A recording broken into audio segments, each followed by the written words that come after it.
Bonjour Benoît. Nous sommes sur un territoire de chasse en Sologne. Nous sommes quasiment en fin de journée. Et en fin de journée, souvent, on va ramasser le gibier qui a été tiré dans l'après-midi. Et plutôt que de mettre du gibier à l'arrière de son véhicule et de laisser des traces de sang ou autre, il est préférable d'utiliser ce que vous nous avez apporté aujourd'hui, un porte-gibier. Tout à fait. Alors que là, vous l'avez installé sur un quad, mais qu'on peut mettre également derrière Sur un véhicule. tout type de véhicule, c'est-à-dire que ce système de porte-gibier peut être adaptable sur un quad, sur un tracteur ou sur un véhicule tout à fait classique, avec un système de fixation qui peut être directement mis sur la boule, comme celle l'est fait actuellement avec un système de clic-boule, ou tout simplement sur un véhicule sur laquelle il y a une plaque avec un emplacement de crochet d'atlas, c'est-à-dire qu'on peut fixer directement le porte-gibier directement sur la plaque.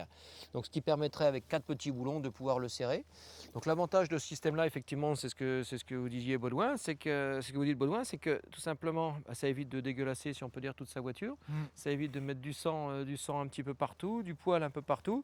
Et l'avantage de ça, c'est que bon, il y a d'une dimension qui est relativement importante, qui permet de pouvoir y mettre un sanglier ou 2 chevreuils ou une biche et un faon sans aucun souci, avec un poids qui peut être relativement simple, puisque donc en montant dessus, vous voyez, même si je suis en plein régime en ce moment, c'est toujours un petit peu lourd.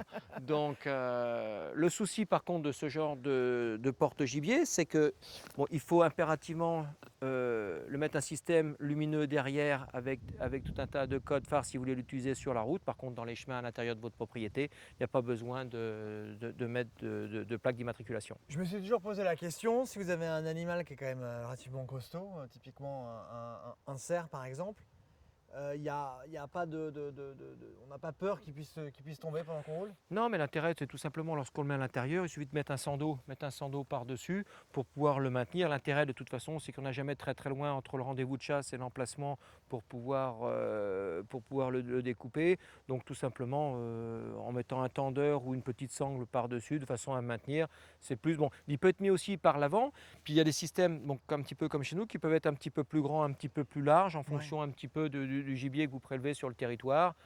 Donc ça peut être, c'est un plus. Bon, moi je sais qu'on l'utilise nous beaucoup, par exemple, pour nos aménagements de territoire, on met tous nos produits à l'intérieur de la benne et à l'extérieur quand on en a besoin. Ça peut être du goudron, ça peut être des sacs de Scrofix, de l'aliment, etc.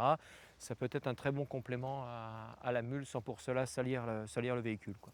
Et ils sont bien évidemment disponibles chez On le trouve Vitex. effectivement à la société Vitex directement en boutique, à l'usine, sur les sites ou sur notre réseau de revendeurs.